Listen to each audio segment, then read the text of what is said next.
권오용 변호사님을 박수로 모시겠습니다. 박수 한번 주시죠.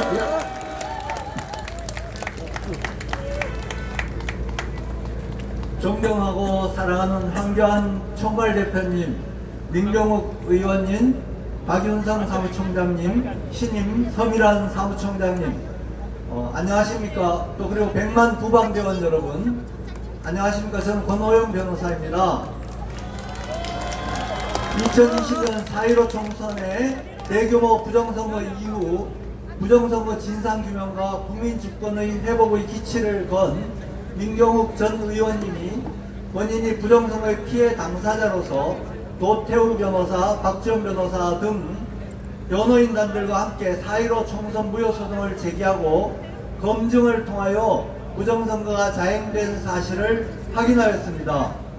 그 다음 황교안 전 대통령 권한대행 국무총리께서 4.15 총선 부정선거를 확인할 수 있는 대량의 위조투표지를 직접 확인하고 부정선거를 막지 않으면 나라가 공산화되겠다는 판단을 하시고 직접 부방대를 창립하셨고 선거 때마다 전국적으로 참관인단을 조직하여 선거 감시 활동을 하고 부정선거의 증거들을 수집하여 공개함으로써 결국 윤석열 전 대통령께서 12.3 계엄령을 선포하게 된 동기를 제공하게 된 것입니다. 윤 대통령은 국회와 헌법재판소의 법리와 절차를 위반한 불법 부당한 탄핵 결정에 의하여 대통령직을 뺏기고 다시 6.3 대통령 선거를 앞둔 시점에서 부방대가 다시 확대되고 개편되어 활동을 개시하는 오늘 이 100만 부방대 발대 행사는 우리나라의 민주주의의 수호와 국가의 보존을 위한 지극히 중요한 의미를 갖고 있다고 생각합니다. 황교안 대표님, 박윤성 사무총장님 헌신과 수고에 감사드립니다. 그리고 각 지역위원장 모든 부방대원들에게 감사합니다. 새로 개편된 부방대의 박주현 대표와 서미란 사무총장님 두 분의 헌신적인 역할과 리더십에 큰 기대를 가지고 저도 대통령 선거의 부정선거를 막아 대한민국을 구한 이 역사적인 활동에 적극 참여하도록 하겠습니다. 지금부터 지난 4월 2일 시행된 보궐선거의 구로구청장 선거 자유통일당 추천 대표 참관인으로 참관한 경험을 토대로 대통령 선거의 부정을 막기 위한 실제적인 정보를 제공해 드리겠습니다.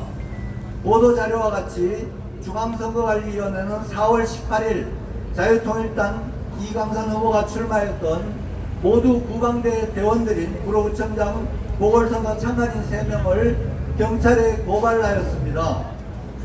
그런데 저는 해당 개표 참관인들인 부방대원들이 참관인으로서 정당하게 의혹과 문제를 제기한 사실은 있었지만 이에 대하여 중앙선거관리위원회가 개표 관리 업무를 간섭 방해한 행위로 형사 고발한 것은 40일 후에 있을 6.3 대통령 선거에서 참관인들의 정상적인 참관 활동을 심리적으로 위축시킴으로써 대규모의 개표 조작으로 특정 정당의 후보를 대통령으로 당선시키기 위한 포석이 아닌가 하는 의문을 제기합니다.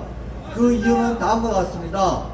지난 4월 2일 구청장 보궐선거 개표장에서 참관인이 본인의 휴대전화 테더링 서비스를 켜고 신호 와이파이 명칭을 화웨이로 변경한 것 같다는 보도자료 내용은 사실과 전혀 다릅니다. 개표장 내에서 휴대폰에 화웨이 명칭의 와이파이 신호가 분명히 나타났었습니다. 중앙선거관리위원회는 대한민국 선거의 개표장에 중국 통신 회사인 화웨이 명칭의 와이파이 신호가 나타났다는 점에 대하여 심각한 문제의식을 가지고 그 경위를 조사하여 국민에게 밝힐 의무가 있습니다. 선거관리위원회가 사용하고 있는 회색 봉인지 스티커는 검은색 사인펜으로 서명한 참관인들의 서명이 잘 식별되지 않았고 봉인지 스티커를 떼내도 투표함 자체는 아무 흔적이 남지 않으므로 투표가 끝난 후 봉인지 스티커를 부착하였다가 결과 조작을 위하여 떼어내고 다른 스티커를 붙여도 그런 사실을 쉽게 확인할 수가 없습니다. 이러한 봉인지 문제는 최근 4월 10일 과천중앙선거관리위원회에 있었던 투개표 절차 공개 시연에서도 심각한 문제로 제기되었었습니다. 한편 개표 참관 과정에서 관내 사전투표지 투표용지 교부숫자가 개표 사무원이 소지하고 있던 자료와 개표 상황표에 기재된 내용이 서로 차이가 있다는 사실을 발견하였습니다. 투개표 과정에서 판매도 차이가 나서는 안 되는 사전투표 용지의 교부숫자가 투표소의 집계와 개표장 집계가 서로 다르다는 사실은 있어서는 안 되는 중대한 문제이므로 이 사실에 대하여 중앙선거관리위원회는 심각한 사건으로 간주하고 즉시 조사하여 국민에게 해명하여야 합니다. 선거일 투표 결과는 자유통일당 후보가 당선자인 더불어민주당 후보보다 많은 표를 받은 투표소가 많았습니다. 그럼에도 불구하고 사전투표 결과는 더불어민주당 후보가 자유통일당 후보에 비하여 지나치게 많은 득표를 한 것으로 집계된 것은 매우 우려하는 바입니다. 사전투표 결과가 조작된다는 것은 2020년 4월 1호 총선 이후 계속 지적되어 오고 있는데, 이번에 구로구청장 보궐선거 결과는 사전투표 결과가 더불어민주당 후보에게 상상을 초월한 수준으로 유리한 결과로 집계된 사실에 대하여 우려합니다. 예를 들면 가리동동 더불어민주당 후보와 자유통일당 후보의 득표율을 비교하면 제1투표소, 2투표소, 3투표소, 3개 투표소에서 각각 자유통일당 후보가 상대 후보에게 80%, 71%, 56% 비율로 득표했습니다.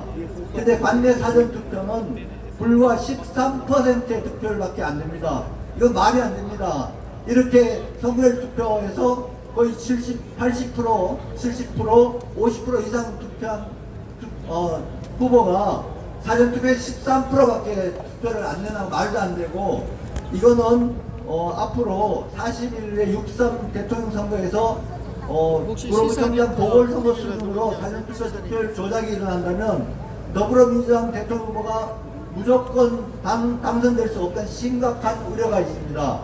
향후 구방되는 사전 당일 투표의 참관인에 대한 실제적인 실무 교육과 함께 중앙선거관리위원회와 정당 행정기관에 대하여 투표관리관이 자신의 인장을 직접 관리하여 투표제에 날인하고 회수하도록 하는 요구와 활동을 해야 할 것이고, 선거 전에도 지역구 의원이나 당협위원장 등의 협조를 받아 지역선거관리위원회 책임자들에게 투표관리관 직접 날인과 사전투표한 보관과 이동을 시민들이 실제로 감시할 수 있는 방안을 마련하도록 요구해서 부정선거로 당선되는 대통령이 우리나라의 체제를 바꾸고 공산화되는 것을 막아야 할 것입니다. 맞습니다. 네. 제가 구호를 외치겠습니다. 같이 외쳐주십시오. 싸우자 부방대, 승리한다 부방대, 승리한다 부방대, 대한민국 만세, 대한민국 만세, 부정선거 척결. 부정선거 척결. 감사합니다. 예, 고맙습니다. 예, 권노용 변호사님께서 좋은 말씀해 주셨습니다.